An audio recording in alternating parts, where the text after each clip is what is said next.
Parliament के अंदर असद ओवैसी ने इसकी मुखालिफत में, वक्फ बोर्ड की मुखालिफत में बहुत अच्छी के बात कही है। इंशाल्लाह हम आपको वो 15-16 मिनट की इंशाल्लाह उनकी वो बात सुनाने वाले हैं, तो इस बात को सुने भी और इसको आगे शेयर भी करें। आओ चले उसको सुनते हैं। साउद्दीन ओवैसी। बहुत बहुत शुक्रिया सर। स्पीकर सर, मैं ये वक्फ तरमीमी बिल की मुखालिफत में खड़ा हुआ हूं। किसी एक शायर ने बड़ा अच्छा कहा था, जब भी ज़मीर और ज़र्फ का सौदा हो दोस्तों, जब भी ज़मीर और ज़र्फ का सौदा हो दोस्तों, कायम रहो हुसैन के इनकार की तरह। सर, ये वक्फ तरमीमी बिल भारत के गयूर मुसलमानों के ईमान पर, इबादत पर एक हमला है।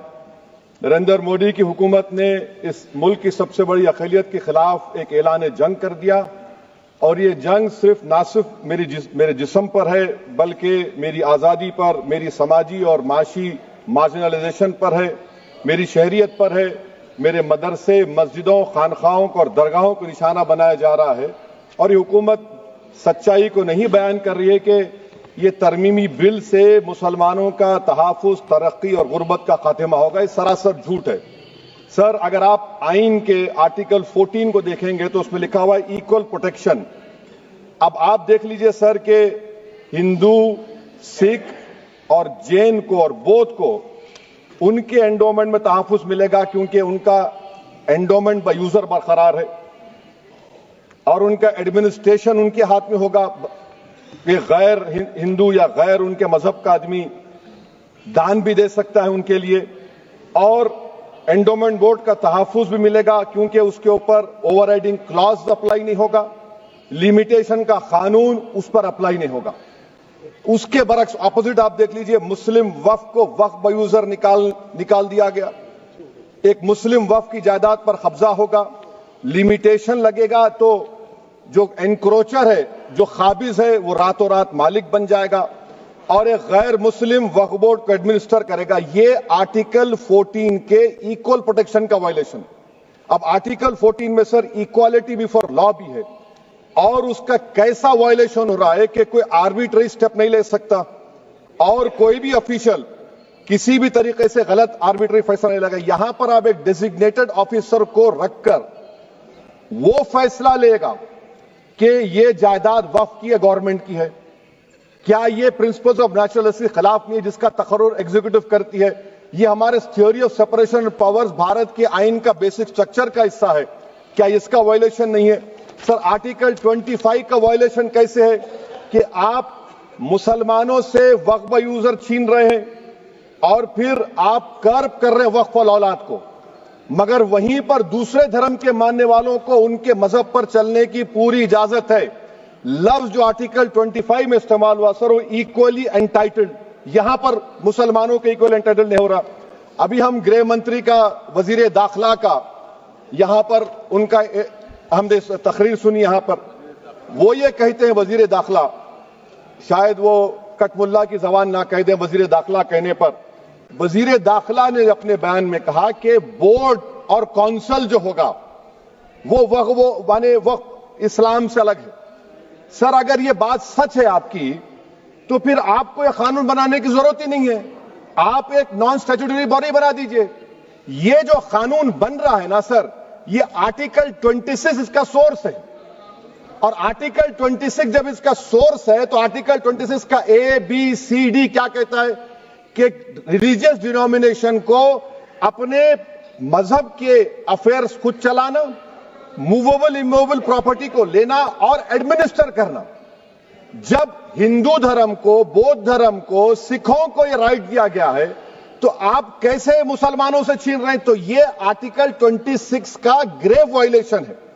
तो सर, अब वक्फ बाय यूजर का मामला देखिए, मिनिस्टर साहब ने कहा कि एंक्रोचमेंट हो रहा है, 17,000 एंक्रोचमेंट हुए हैं।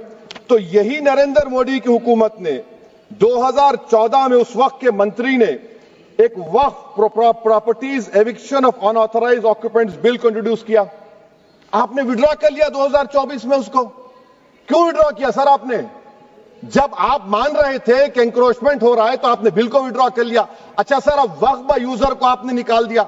माने कंडीशन क्या लगाए कि अगर उसमें डिस्प्यूट होगा और गवर्नमेंट प्रॉपर्टी होगी। सर डिस्प्यूट तो है, मिसाल के तौर पर मोहिबुल्लाह साहब जिस मस्जिद के इमाम है, पार्लियामेंट के सामने मस्जिद है सर, 123 प्रॉपर्टीज में मस्जिद है, डिस्प्यूट चल रहा है। कल कलेक्टर या डिस्ट्रिक्ट ऑफिसर बोलेगा कि भाई साहब ये गवर्नमेंट प्रॉपर्टी है, स्टिकर लगा दिया जाएगा, मस्जिद बंद, गवर्नमेंट प्रॉपर्टी हो गई, होगी ना सर। अब ये बताइए, आप जब से यहां पर पूरे बीजेपी रूलिंग पार्टी हमको ज्ञान दे रहे हैं कुछ नहीं होगा, कुछ नहीं होगा, मैं दलील के साथ बता रहा हूं आपको। ये मस्जिद दिल्ली गवर्नमेंट बोलती हमारी है, वक्फ दिल्ली वक्फ बोलता हमारी है, तो सर वक्फ बाय यूजर, अगर मैं अपनी गवर्नमेंट के खिलाफ वक्फ बोर्ड वक्फ बाय यूजर इस्तेमाल नहीं करेगा तो क्या है सर। अच्छा ये अमेंडमेंट जब हो जाएगा तो मुझे कहने दीजिए सर, सिर्फ प्राचीन मंदिरों की इबादत होगी, मस्जिदों की नहीं होगी। अब सर आप आ जाइए, अगर डिस्प्यूट मेरा एंशिएंट मॉन्यूमेंट से वक्फ का, एक मिसाल दे रहा हूं, दिल्ली में 172 वक्फ प्रॉपर्टीज एएसआई कंट्रोल में है, मैं तो हार ही गया वो, क्योंकि मेरे पास डॉक्यूमेंट नहीं है। आप कह रहे हैं कि डॉक्यूमेंट चढ़ाओ, अगर मेरा गवर्नमेंट से डिस्प्यूट चल रहा है मैं तो क्लेम ही नहीं कर सकता, क्योंकि आप जज बनेंगे, आप ही फैसला करेंगे, और जब तक आप फैसला नहीं करते वो वक्फ की प्रॉपर्टी नहीं होगी, वो प्रोविजन डाल दिया आपने।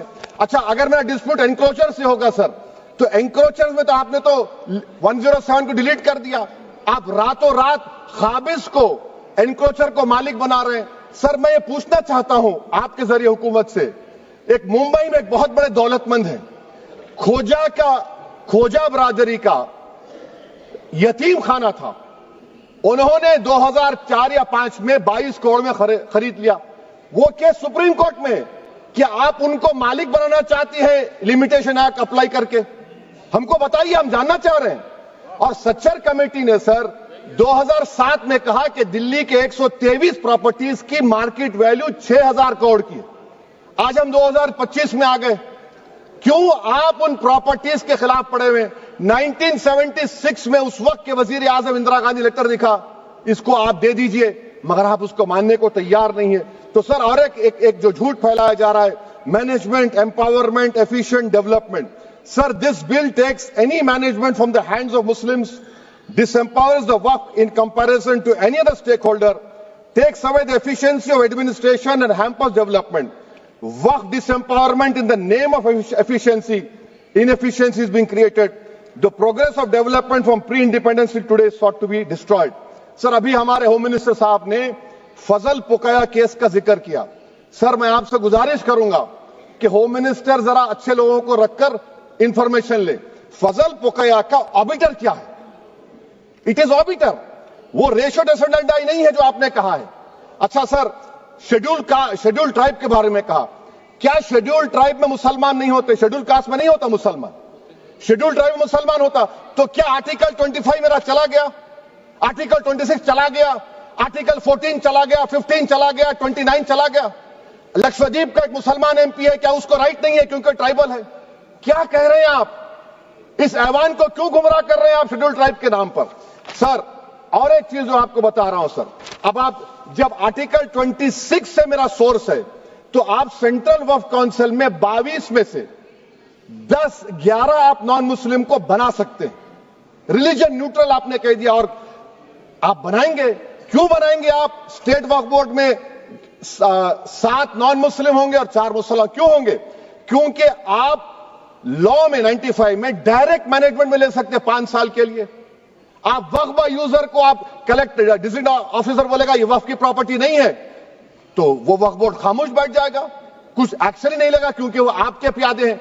अच्छा जब आप नॉमिनेट करेंगे सर मैं मोदी गवर्नमेंट के खिलाफ नो कॉन्फिडेंस ला सकता हूं, मगर वक्फ बोर्ड का चेयरमैन जो नॉमिनेट होगा उसके खिलाफ नो कॉन्फिडेंस नहीं ला सकते, हम बिल्कुल नहीं ला सकते। क्या मजाक है बताइए आप? ये डेमोक्रेसी है। नॉमिनेट भी स्टेट गवर्नमेंट करेगी, वो अगर डिक्टेटर बन जाएगा जैसा आज भारत में हो रहा है तो वो भी नहीं हटेगा। कम से कम यहां पर तो इलेक्शन है, वहां पर तो आप 5 साल झेलते रहो उसको। अच्छा सर अब ये जो क्लॉज 11 और क्लॉज 9 आप 16AA से देखिए, where the qualification of the members of the board has been limited only to 3 categories contained in 14(1)(c). Intention is very clear that the majority is to be packed with non-Muslims. So who will defend my interests, sir? if I cannot depend on the state waqf board, central waqf council, which are going to comprise non-Muslims, this in itself is a clear violation of Article 26, 14 and 15, sir. अच्छा sir, CO पहले 95 act में था कि word मुस्लिम, आपने गायब कर दिया उसको। अरे आखिर क्यों इतनी नफरत है आपके लफ्ज मुसलमान से? अच्छा फिर क्या कह रहे हैं आप कि ये भी आर्टिकल 26 का वायलेशन है। सब जितने हिंदू धर्म के प्रॉपर्टीज है, सिख धर्म के हैं, बौद्ध के हैं और आपके जैन के, वहां पर उन्हीं के मजहब का ऑफिसर होगा। और कहां पर नहीं होगा? वक्फ बोर्ड में। Waqf board is a pure religious institution, इसको समझने की जरूरत है। तो आप ये कर दे रहे हैं सर। अच्छा सर, आप देखिए, अब आप आ जाइए ये ट्राइब्यूनल पर। मुझे समझ में नहीं आया सर कि हमारे होम मिनिस्टर वजीर दाखिला ने क्या कह दिया कि 2013 का जो कानून है वो नहीं बनता तो हम नहीं लेके आते। मैं बड़े अदब के साथ उनसे पूछना चाह रहा हूं कि क्या उस वक्त राजनाथ सिंह साहब, अडवाणी साहब, हमारी लेट सुषमा स्वराज, ये बड़े बड़े नेता यहां बैठे थे? आपने यूनानिमस उस कानून को पास करवा दिया। कीर्ति आजाद थे उस वक्त, अब यहां बैठे हैं वो टीएमसी में। तो क्या आप गलत थे या वो गलत थे? हमको बता दीजिए, आप बता दीजिए। क्योंकि अगर अडवाणी आपके लिए बहुत बड़ा नेता है, मेरे लिए नहीं हो सकते, आपके लिए आपने पद्मश्री दिया उनको। मोहतरमा सुषमा स्वराज की जबरदस्त तकारीर का मैं कायल हूं, वो बैठकर उस 2013 को यूनानिमस पास कर दिए। मुझे कंफ्यूजन है कि क्या अमित शाह, नरेंद्र मोदी बड़े हैं या अडवाणी बड़े? आपके लिए आप तय कर लीजिए। अच्छा सर, आपके tribunal sir, railway Clements tribunal, NGT tribunal, income tax, वैसे 14-15 ट्राइब्यूनल है, हिंदू एंडोमेंट का ट्राइब्यूनल, सबका अपील नहीं होती, रिव्यू होता है। गृह मंत्री सरकार कह रही है कि नहीं, रोक दिए, रोक लगा। कैसे रोक लगाते हैं? रिव्यू और अपील में तो फर्क होता है ना सर। आप ही कह रहे हैं कि पूरे कोर्ट्स में बैकलॉग है और आप अपील कर रहे हैं। अच्छा सर, रिटायर्ड डिस्ट्रिक्ट जज 95 में सिटिंग डिस्ट्रिक्ट जज था, जो एडमिनिस्ट्रेटिव कंट्रोल था सीजीआई साहब, उसको निकाल दिए। अच्छा सर, अब आप अभी हमारे मंत्री साहब ने कहा trust, sir Shri Sai Baba trust 2004, वो ये कहता है जो ऑफिसर उसमें काम करता उसको साई बाबा का डिवोटी होने चाहिए और उसको डिक्लेरेशन लिख के देना पड़ेगा। यहां पर हो रहा तो यहां पर क्यों नहीं हो रहा? अच्छा सर, आप फिर देख लीजिए, ये आपका हो गया सर। हां, अब अमित शाह साहब ने सेक्शन 2A के बारे में कहा और उन्होंने इस बात का इकरार कर लिया कि दाऊदी बोहरा के लिए यह बनाया गया है। मगर मैं आपके जरिए से गवर्नमेंट से पूछना चाह रहा हूं, आपने तो उस प्रोवाइजो में दाऊदी बोहरा का नाम ही नहीं लिखा, आपने उनको भी थैंक यू कर दिया, उनका नाम क्यों नहीं लिखा आपने? और सर, और गवर्नमेंट क्या कर रही है? आप मुस्लिम समाज में जो बेकार किस्म के लोग हैं उनको एक रास्ता बना रहे हैं, एग्जिट दिखा रहे हैं कि तुम्हें वक्त से बचना है तो तुम्हें ट्रस्ट बना लो। ये क्या कर रहे हैं सर आप? कम से कम उन दाऊदी बोहरा को आप दे देते। अच्छा sir, clause 3V section 36 clause 18 देख लीजिए, oral Waqf, oral appointment has sought to be discontinued even though it is recognized practice in Islam. Muslim personal law has recognized oral waqf and 1937 Shariat Application Act. Sir, आप clause 39 पर आ जाइए, 5 साल के लिए मुसलमान। मैं किरण रिजिजू से पूछना चाहता हूं, सर दाढ़ी रखे तो मुसलमान प्रैक्टिसिंग है या क्लीन शेव आपकी तरह है? तो बताइए हमको, प्रैक्टिसिंग क्या होगा? अच्छा, किसी को पकड़ के मॉब लिंच कर दिया और बोले कि JSR का नारा लगाया, और वो JSR का नारा लगाया तो क्या मुसलमान रहेगा? नहीं रहेगा। या फिर देश के प्रधानमंत्री ने कहा था कपड़े देखकर पहचानो, तो क्या कपड़े देखकर आप कह देंगे? अच्छा, अगर कोई क्रिश्चियन हिंदू धर्म कबूल करता है तो क्या वो मंदिर को नहीं दे सकता प्रॉपर्टी? फिर भारत के संविधान में आर्टिकल 300 क्यों है सर? राइट टू इक्वालिटी क्यों है? फ्रीडम ऑफ रिलीजन क्यों है? 5 साल कहां से लाएंगे? अच्छा सर, और एक चीज सर, और एक चीज मैं आपको बोल के खत्म कर दूंगा सर। इस बिल में वक्फ औलाद का सर, इसमें आप देखिए clause 432, the creation of waqf औलाद shall not result in denial of inherent rights to heirs including women heirs और द वाकिफ on the right of person. Sir, ये आर्टिकल 25 का वायलेशन है, शरीयत एप्लीकेशन एक्ट 37 का वायलेशन, आर्टिकल 300A का violation है। अच्छा, हिंदू धर्म में सेल्फ एक्वायर्ड प्रॉपर्टी को एक हिंदू, अब उसके फर्ज के 2 बच्चे हैं, वो एक को अपनी पूरी दौलत दे सकता है, कोई रोक टोक नहीं है। वो कहेगा नहीं मैं घर के बच्चों को नहीं दूंगा, मोहल्ले के गरीब को दे दूंगा, वो भी कोई रोक टोक नहीं है। वहां पर आपको बच्चों की फिक्र नहीं है। जब मैं अपनी प्रॉपर्टी को अल्लाह को मालिक बनाकर दे रहा हूं, आप कह रहे बच्चों की फिक्र नहीं है। इतनी मोहब्बत आप बिल्किस बानो से दिखा देते तो आपके लिए दुआएं देती आपके लिए। तो सर आप दूसरी बात आप देख लीजिए सर, आखिरी बात कहकर मैं अपनी बात को मुकम्मल कर रहा हूं सर। नहीं मुकम्मल कर रहा हूं, स्पीकर साहब बहुत टाइम दे दिए। सर आप देखिए इसमें अमित शाह साहब बोले कि इतनी प्रॉपर्टीज का कब्जा हुआ, चोरी हुई, ये हुआ। सर क्लॉज 2652A सेक्शन, अगर कोई प्रॉपर्टी बेचता है 2 साल की सजा थी, आपने क्या कर दिया, उसको 6 महीने कर दिया। नॉन बेलेबल था, आपने बेलेबल कर दिया। सेक्शन 40 की बात करते हैं। सेक्शन 40 में सर हमको जो ज्वाइंट वर्किंग कमेटी का जो नोट्स दिए, उसमें मिनिस्ट्री ऑफ माइनॉरिटी अफेयर्स ने कहा कि 30 साल में 515 केसेस सेक्शन 40 के, और सिर्फ 8 लोग कोर्ट को गए।